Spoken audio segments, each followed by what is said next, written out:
He was only 20 years old when he inherited the throne. Most boys his age were learning philosophy or wooing girls. This kid had to unite a fractious kingdom on the brink of war. History remembers him as Alexander the Great, the boy king who beat the Persians and conquered more land than anyone before or since. But how did he do it?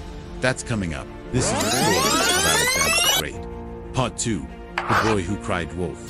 Did you know that by the age of 30, one man had conquered more of the known world than any general before him? He wasn't born a god, but by the time he died, the world called him one. This is Alexander. Alexander III. No, wait, hold up. If you're watching this, you've probably seen other videos about Alexander the Great, the boy wonder who ruled Greece, and then half the known world. Well, this isn't his story. He never lived in Rome, so there's nothing for me to tell you there. And while he certainly fought some battles in India, even that isn't my field. You're going to have to ask the Rothschild prince to get the lowdown on that. No. The story of Alexander the Great is the story of the Mediterranean, specifically the Levant, Egypt, and Mesopotamia. And that's my neck of the woods. That's what I'll be covering in this series. It's me. Join me now for all the Levant, Egypt, and Mesopotamian history you can handle. First, we need to rewind a bit. To really understand Alexander, you have to see what made him tick. And that means going back to his childhood. Alexander was born in 356 BC in Pella, the capital of the Kingdom of Macedonia. Don't look at me like that. Yes, Macedonia is technically in Greece, but those people look down on them like the rest of the Greeks look down on you. Basically, if you were Macedonian, you weren't really Greek, especially if you were a king, like Philip II, king of the Argead dynasty, Macedonia's first true king. Under his reign, the formerly minor kingdom had become a regional power, uniting the disjointed Greek city-states under one banner.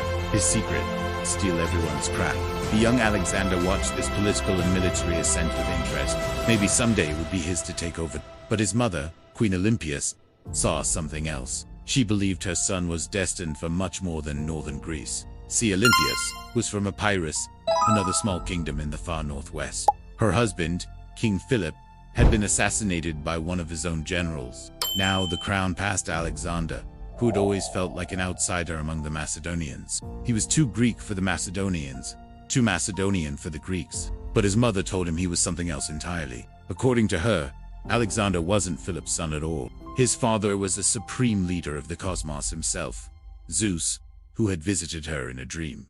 Of course, she couldn't prove that. After all, dreams are totally real. But Alexander believed her.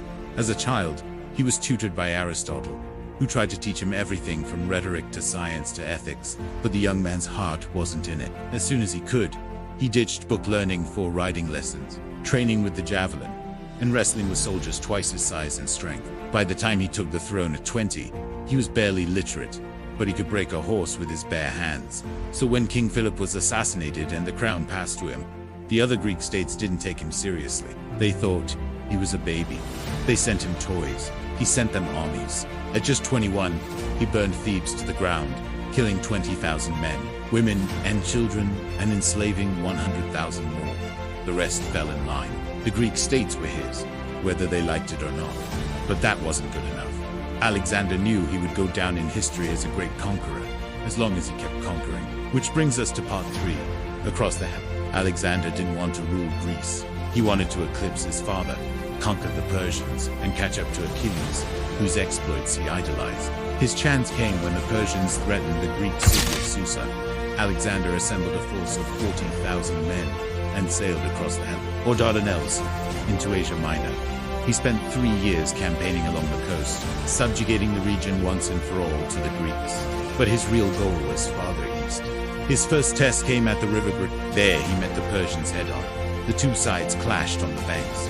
Alexander fought like a demon, hacking and slashing, nearly lost his life. His helmet was cleaved, clean off his head, his sword dripping in blood. When the Persians finally fled, the Greeks found themselves masters of Asia Minor. Alexander's second battle was at Issus. He faced the Persian king Darius III again. And again, Alexander nearly died, taking a spear wound right in the chest. But he recovered in time to watch Darius flee for his life. Soon, Alexander was marching on the great city of Tyre, which was held by yet another Persian city. Tyre was a naval powerhouse, virtually impregnable. thanks to its location on an island connected to the mainland by a narrow isthmus. So he built a causeway across the water, a long, thin strip of land, connecting mainland to island. Then he marched his army straight down the middle. By the time he was done, Tyre was nothing but smoldering ruins.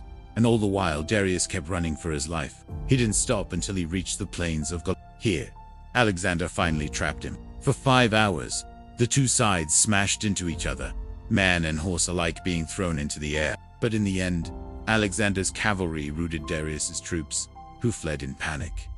Once again, the king ran for his life. Alexander had defeated the Persian Empire, or so he thought. Darius never stopped running. He rode straight to Susa, where he stayed until his death 3 years later. Part 4. Pharaoh of Egypt, King of Asia. Once Darius was gone, Alexander raced after him. He wanted the treasure of the Persian kings, and more importantly, he wanted to stick it to Darius by seizing his home turf. On the way, he seized Babylon. There, according to legend, he encountered a giant Babylonian snake, tamed it, and wore it as a belt. He also made it snow in the desert by opening the gates of the Euphrates River. And he made it rain gold in the temple of Zeus Ammon by opening the gates of the treasury. Alexander pressed on to Susa, where he seized Darius's treasure and then headed north to Persepolis, the ancient ceremonial capital. There he set fire to the royal palaces. Then came Egypt, and here they called him Pharaoh. Why not? He was the new ruler of the Levant and Mesopotamia, but also the traditional foe of the Egyptians, the bane of the Kush Empire. And he'd made friends with the Jews, who worshipped the god Yahweh, who was probably the same as Zeus, god of thunder. While in Memphis, he learned that his friend, King Ptolemy had taken the throne of Egypt. They had ruled together in Persia. Now they were allies and co-rulers. Alexander welcomed him. At the same time, he learned that India was sending an embassy to visit him. The ambassador asked for Alexander's support against the king of Central Asia. Alexander agreed to help, but when he got there, he found that they had misunderstood each other. Alexander wasn't helping them fight their enemy, he was fighting them. Still, he won a great victory at the Hydaspes River against King Porus, whose elephant riders gave him fits.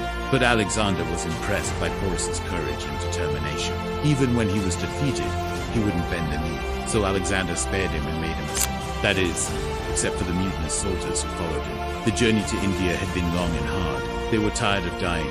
Thousands of men had died already, and they weren't keen on making more sacrifices for their king's whims. They said they'd go no farther. So that's how Alexander's Indian campaign ended. He'd conquered India, or at least part of it, but his men wanted to go home. So it was that Alexander turned back, heading west again, back toward Greece.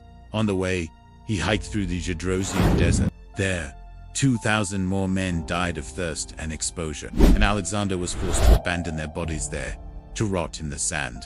Back in Babylon, he threw himself a victory party. Scholars, poets and artists flocked to his court. He commissioned works of art depicting his victories and had coins minted with his face on them. He planned new wars, this time against Arabia, maybe even Rome. Then one night, after drinking heavily, he fell ill. Was it poison? A fever? A relapse from the spear wound in his leg? We don't know. All we know is that he lay in agony for 10 days before dying at 32. And that brings us to part 7, the return and the fall. There was no funeral, no body to bury, only a shroud wrapped around a rotting corpse, exposed to the elements on a pyre. Some say it was the gods claiming their son back. Others, a last insult by the Persians. He left no heir. His empire was shattered. His generals, the Dadoshi, ripped apart his inheritance like wolves tearing up a carcass. But though his empire was gone, his imprint on the Levant and Mesopotamia remained. First, the culture he united. The Greeks brought their love of art, literature, and science to Egypt and Persia, changing these societies forever. Persia, in turn, taught the Greeks about bureaucracy, how to govern a vast empire from afar. It would become the basis of Roman rule. Then there was the architecture. The fusion of Egyptian obelisks and Greek temples created a new style unlike any other, like the Lighthouse of Alexandria, one of the ancient world's 7 wonders. Next, the kings. Alexander was the first king of a universalist monarchy. That is, he ruled everywhere and over everyone. He was also the first king to call himself Pharaoh. Ever since, rulers throughout the Middle East have claimed divine kingship. Finally, the trade routes. He secured sea routes from the Levant to Mesopotamia and India, bringing prosperity to merchants and kingdoms along the way. And that brings us to part 8. The man behind the legend, Alexander the Great, may have been a demigod, but he wasn't perfect. He killed friends, burned cities, ruled over people who didn't want him to, called himself a god, murdered innocent people just because he could.